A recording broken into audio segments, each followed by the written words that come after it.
창세기 5장 1절부터 5절까지의 말씀과 그리고 건너가서 21절부터 끝절까지의 말씀을 교독합니다. 이것은 아담의 계보를 적은 책이니라. 하나님이 사람을 창조하실 때에 하나님의 모양대로 지으시되 남자와 여자를 창조하셨고 그들이 창조되던 날에 하나님이 그들에게 복을 주시고 그들의 이름을 사람이라 일컬으셨더라.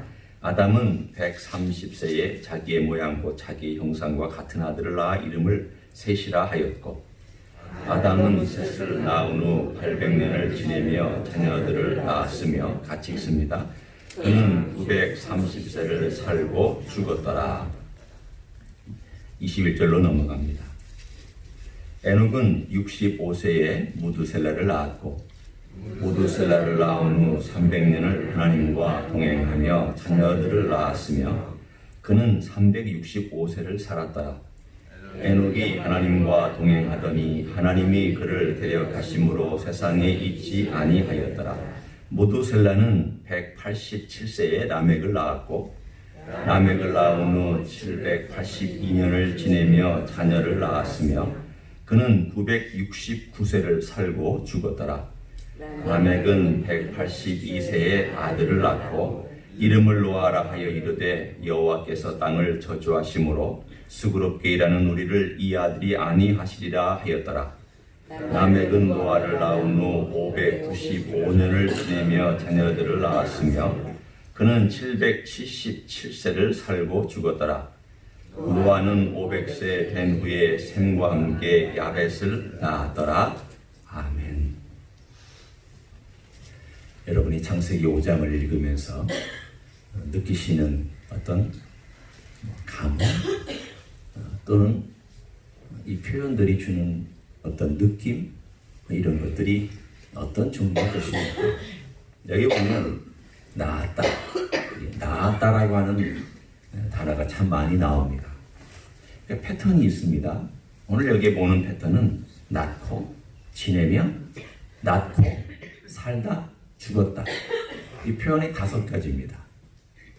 결국은 낳다라는 말이 2번 나오고 지내다와 살다가 비슷한 말이니까 2번 나오고 결론은 죽다입니다. 결국은 낳고 살다 죽다예요. 그런데 유독 여기에 낳고 살다 죽다라고 하는 이 비슷한 3가지 패턴이 오늘 본문에 보면은 몇 세에 누구를 낳았다라는 말이 나옵니다. 거기 보면 여러분이 성경은 왜 이렇게 자세하게 어떤 때는 퉁치면서 지나가는 묘사가 있는가 하면 어디에 와서는 정확하게 하는 묘사가 있는 것을 여러분이 볼 수 있습니다. 성경은 모든 이야기를 다 적은 거 아닙니다. 모든 인간의 히스토리를 다 적으면 우리 이거 못 들고 다닙니다. 왜? 어떤 사람에 대해서는 정확하게 몇 세에, 예를 들면 노아가 500세 이렇게 정확하게 지적하고 있는가? 바로 오늘의 이야기의 흐름은 약속의 후손에 관한 이야기를 계속해서 전달해주고 있기 때문입니다. 우리는 창세기에서 이미 1장에서 그리고 2장에서 3장에서 특별히 3장 15장에서 하나님께서 어떻게 여자의 후손을 통하여서 뱀의 머리를 파괴시킬 것인가에 대한 예언의 말씀을 들었습니다. 그런데 이 뱀의 후손 혹은 뱀을 머리를 파괴시키는 이 여자의 후손이 누굴까 궁금한 이야기를 하나님은 창세기의 처음부터 이 셈이 처음 생겨나서 인간의 역사가 흘러내려 처음에는 조그마한 졸졸졸졸졸한 시냇가가 되었다가 이 시냇가가 조금 넓어져서 좀 나름의 큰 어느 물줄기가 되었다가 그 다음에 큰 강이 되어서 흘러가는 인간 역사의 그 처음부터 하나님이 보여주십니다. 자, 한번 봐라. 너희 인간들이 어떻게 시작했는지를 봐라. 너희들이 어떻게 범죄했는지를 봐라. 그러나 내가 이 범죄함 가운데도 어떻게 은혜를 베풀었는지를 봐라. 그리고 내가 너희들에게 약속한 창세기 3장 15절의 여자의 후손이 어떻게 정확하게 몇 세에 어떤 사람을 통하여 어떤 아들이 태어나 어떻게 이루어지고 있는지를 보아라. 죽음이 지배하는 세상이다. 결론은 죽음입니다. 결론은 하나님의 형상이 깨진 것이었습니다. 오늘의 이야기는 하나님의 형상이 깨진 것이 어떻게 그 자손에게로 연결되고 있는가. 그러면서도 그 자손에게 연결되고 있는 그 이야기 가운데 하나님은 어떻게 약속을 지키는가. 그게 오늘 5장의 주된 흐름입니다. 제 아들은 저를 닮았죠. 눈썰미가 있는 분은 제 아들이 서 있는 모습을 보고도 김수영 목사의 아들인가 그렇게 생각을 하셨다고 하는데 저를 많이 닮았어요. 지금 닮은 정도가 아니라 어렸을 때도 닮았어요.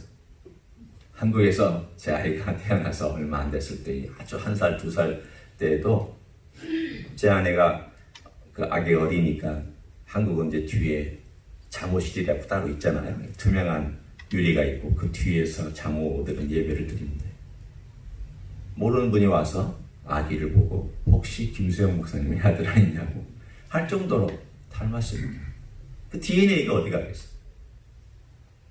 오늘 여기에 나와 있는 이 DNA 하나님으로부터 물려받은 형상이지만 죄로 말미암아 깨진 이 형상들을 계속 자손들에게 물려주는, 그런데 거기서 결정적으로 인간의 한계를 하나님께서 하나님의 심판 가운데 놔두셨던, 그리고 그것을 행할 수밖에 없는 그 마지막 결론은 죽음이 있습니다. 네가 정녕 죽으리라. 이 선악과를 먹으면 네가 정녕 죽으리라. 이 죽음은 우리가 하나님과의 관계를 깨졌다는 것을 늘 상기시켜주는 이야기입니다. 따라서 우리에게 죽음이 있다는 것은 한편으로는 슬픔이지만 한편으로는 축복입니다. 왜 그럴까요? 하나님의 심판이 있기 때문에 이것을 우리가 빠져나갈 수 없다는 점에서는 불행한 것이고 안타까운 것입니다. 그러나 또 한쪽으로 결국 죄의 결과는 죽음이라는 것을 늘 의식하면서 우리가 죽음 앞에 섰을 때에 우리의 한계, 우리의 연약함, 우리가 깨진 하나님의 형상, 하나님과 대화하지 못했고 말씀을 듣지 못해서 죽어야만 하고 아파야만 하고 슬퍼야만 하고 이 세상에 이렇게 여러 가지 어려운 일들이 있다는 것을 깨닫게 해주는 오늘 이야기가 바로 이 5장의 사건입니다.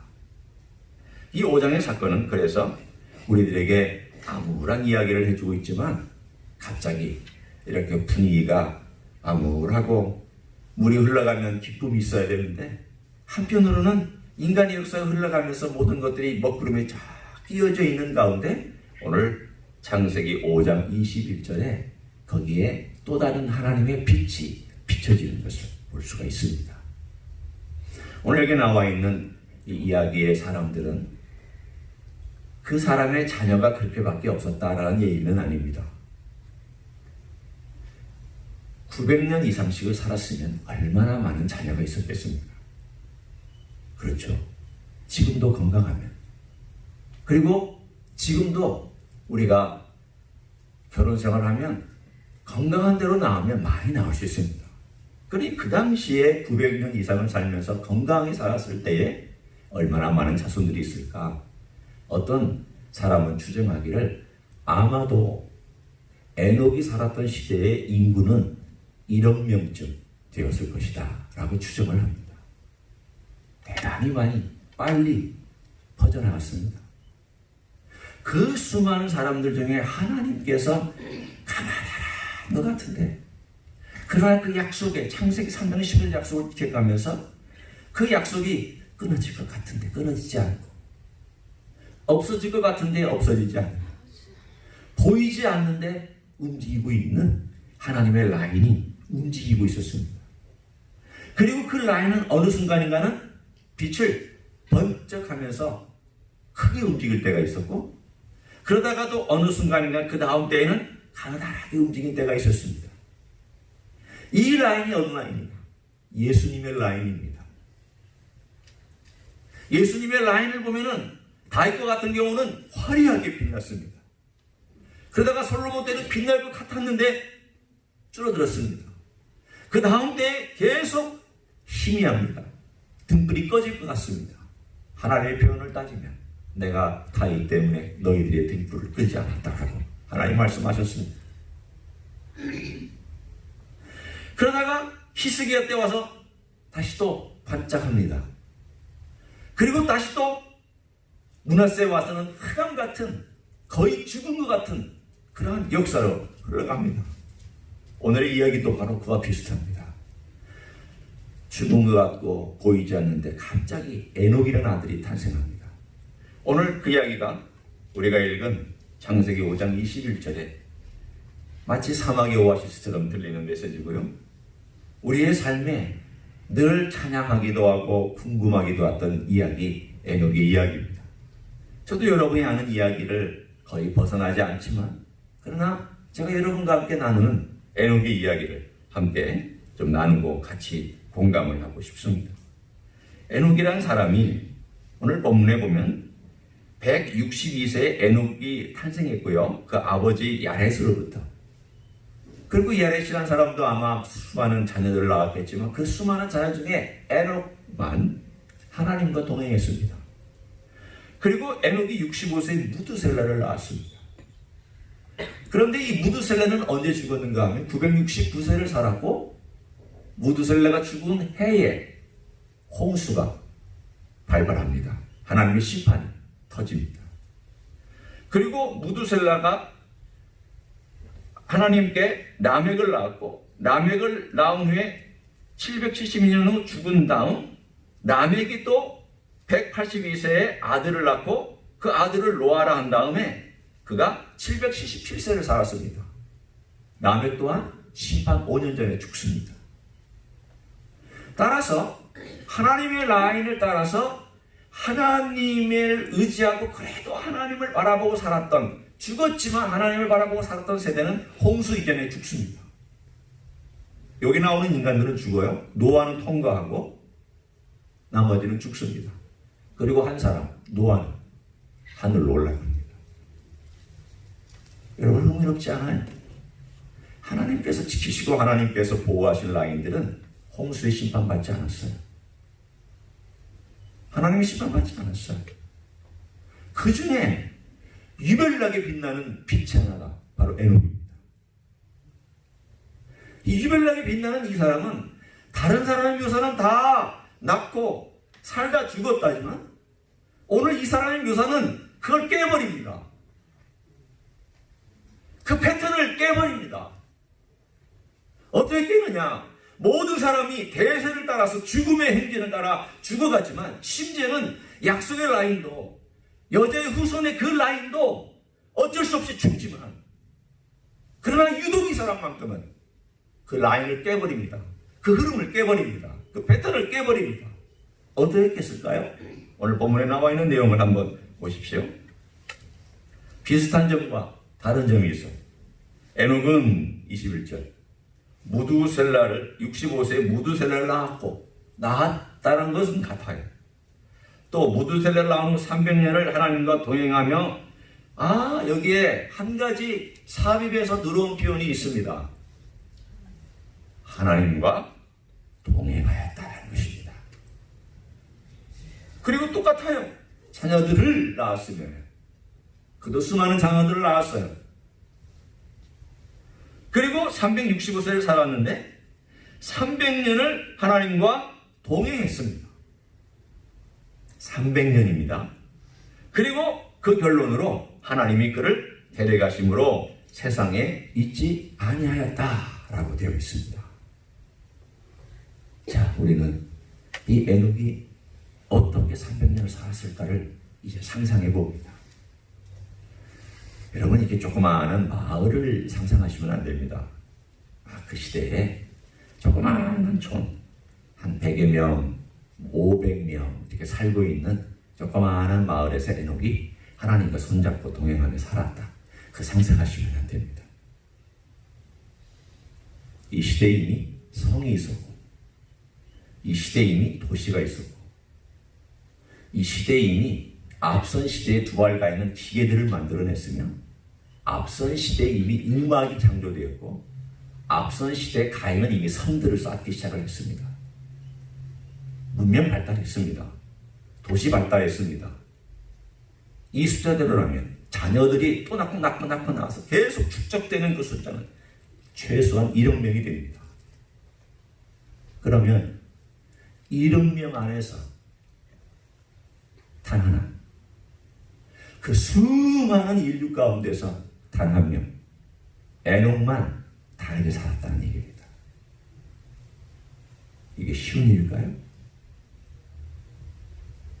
그래도 우리는 교회가 있기 때문에 나름 견딥니다. 외로워도 나를 위로해 줄 옆에 있는 권사님이 있고, 나를 위해서 기도해 주는 친구가 있고, 나를 위해서 돕는 목회자가 있고, 또 때로는 장로님이 있고, 때로는 교우가 있습니다. 그래서 우리는 어느 정도 견뎌갑니다. 힘들어도 기도해 주는 분이 있고요. 저도 어려운 병을 겪으면서 그 과정 속에서 참 많은 분들이 정말 감사하게 기도해 주셨습니다. 그런데 나 혼자 이 어려운 과정을 뚫고 나간다. 이게 쉽겠냐고요. 저는 이 에녹을 생각할 때 늘 그렇게 생각합니다. 어떻게 살았을까? 어떻게 그 외로운 싸움을 살아왔을까? 그 수많은 사람들이 둘러싸이는 도시마다 사람마다 하나님과 전혀 상관없고 900년 이상씩 사는 건강한 몸을 가지고 자기 하고 싶은 대로 살았을 텐데, 하고 싶은 행동만 하고 살았을 텐데, 뭐든지 원하는 대로 살았을 텐데, 그때는 지금처럼 이렇게 아픈 일도 별로 없었을 텐데, 그럼 어떻게 살았을까? 신기합니다. 신비롭습니다. 성경은 거기에 대해서 많은 얘기해 주지 않습니다. 다만 딱 한 가지, 하나님과 동행했다. 그러나 저는 이 하나님과 동행했다는 메시지 속에는 얼마나 많은 이야기가 숨겨져 있을까에 대해서 상상을 해봤습니다. 적어도 세 가지입니다. 하나는 하나님과 동행했다는 말씀은 그가 지정의 면에서, 다 합쳐서입니다. 지정의 면에서 하나님과 하나님 삶을 살았던 사람입니다. 하나님의 뜻을 따라 생각했고 하나님과 함께 걸어갔고 그분이 뭘 원하시는지를 기뻐했습니다. 그의 삶은 하나님과의 정서적인 교감이 있었습니다. 친밀함이 있었습니다. 그는 그의 계획을 세우고 그가 뭘 하든지 간에 하나님과 상의했고 계획을 세운 다음에 그것을 지켜나갔습니다. 그의 행동은 약속을 지켰습니다. 그게 하나님과 동행했다는 뜻입니다. 우리의 삶에 하나님과 동행하고 예수님과 동행한다는 것도 다 이것들이 맞물려 있어야 우리는 동행한다고 얘기를 합니다. 한 걸음 한 걸음 주 예수와 함께, 한 걸음 한 걸음 주 예수와 함께. 그럼 우리가 먼 길을 가더라도 동행하는 걸음은 한 걸음씩이에요. 이 한 걸음이 아니면은 동행 못해요. 동행은 가끔 우리가 뒤처지기도 하고 가끔 살짝 떨어지기도 하지만, 그러나 대부분의 시간은 동행이란 한 걸음 한 걸음 한 걸음 한 걸음 생각과 마음의 정서와 뜻과 계획과 모든 나눔과 행동이 같이 보조를 맞추어서 걸어가는 것을 동행한다고 얘기를 해요. 우리가 주님과 함께 동행하는 것이 뭘까요? 우리는 에녹에게서 참 좋은 걸 배워요. 동행한다는 것은 내 마음대로 생각하는 거 아닙니다. 내 뜻대로 내가 원하는 감정대로만 폭발시키는 것도 아닙니다. 내 혼자 계획 세우고 이루어가는 것도 아닙니다. 내가 계획 세운 다음에 예수님께 청구서를 올려드리는 것도 아닙니다. 이렇게 해주세요, 저렇게 해주세요, 이게 내가 원하는 거니까 이거 이루어주세요, 이것 아닙니다. 그렇게 할 수도 있지만 주님이 먼저 나에게 원하시는 게 뭘까에 초점을 맞추고 주님의 얼굴 보고 주님의 음성 듣고 주님의 발걸음에 눈길을 두며 그분이 2걸음 걸으면 나도 2걸음, 그분이 10걸음 걸으면 나도 따라가면서 10걸음을 걸어가는 것이 동행하는 것입니다. 에녹은 그런 삶을 1억 명 중에 한 명만 그렇게 살았다는 것이죠. 여러분, 저는 에녹을 보면서 그런 도전을 받습니다. 나도 이렇게 좀 살았으면. 우리에게는 에녹보다 훨씬 더 좋은 조건들을 하나님이 주셨는데, 우리에게 성령님도 주시고 좋은 교우들도 주시고 우리의 삶에는 많은 우리를 곁들여 줄 수 있는 많은 사람들이 있는데, 이렇게 살았으면, 여러분도 그렇지 않아요? 에녹처럼 살았으면. 그래서 하나님께서 구약 성경에 두 사람을 세포로 나누셨던 거예요. 하나는 홍수 이전의 에녹과 홍수 이후에 엘리야를 놔두시고, 너희들이 나와 동행하면 이렇게 될 것이다 라고 하는 모델을 하나씩을 만드는 것입니다. 신약에는 누굴까요? 예수님이에요. 구약에는 에녹과 엘리야, 신약에는 예수님이에요. 물론 에녹이나 엘리야는 예수님하고 비교급이 아니지만, 그러나 하나님께서 샘플로 남겨두시고 이렇게 예수님 같은 경우는 첫 열매를 우리들에게 주신 것은 너희들이 나와 동행하면 이렇게 될 것이다 라고 하는 샘플로, 모델로 성경에 보여주시면서 죽음의 길을 따라가는 인생이 어떻게 죽음을 거슬러 올라갈 수 있는지를 보여주셨습니다. 인간의 사조로 따라가는 인생들이 어떻게 하나님의 생명을 따라서 거슬러 올라가는지를 보여주고 있습니다. 동행해라. 나와 동행해라. 그럼 너희가 산다. 우리의 삶은 뭘 얻어먹어서 사는 게 아닙니다. 주님과 동행하는 게 생명입니다. 아멘. 주님과 함께 있는 게 생명입니다. 아멘. 생명 곁에 붙어 있는 게 생명입니다. 생명에 손잡고 있는 게 생명입니다. 내가 생명의 원천이 아니기 때문에 생명의 원천 되는 분의 손을 잡고 있으면 그게 생명입니다. 에녹이 그걸 보여주고 있잖아요. 우리 또한 주님의 손잡고 걸어가면, 마치 내가 주님의 손잡고 걸어가는 것처럼 통행하면 그게 생명이고, 그게 거슬러 올라가는 길이고, 그게 오늘 본문에 있는 그대로 약속대로 우리 또한 주님의 부활에 동참하는 길이 될 줄로 믿습니다. 두 번째 동행은요, 하나님의 말씀을 증언했다고 되어 있습니다. 유다서의 1장에 나오는 이야기입니다. 에녹은 그럼 하나님과 손잡고만 동행하고 살았느냐? 아닙니다. 그는 얼마나 많은 인류들에게 전했는지는 모르지만 하나님의 심판에 대해서 전했습니다. 하나님 심판하신다. 하나님 회개해라. 하나님이 거룩한 자와 임하시니까 회개해라. 이렇게 살면 안 된다. 에녹이 한 일입니다. 유다서에 나옵니다. 신약성경.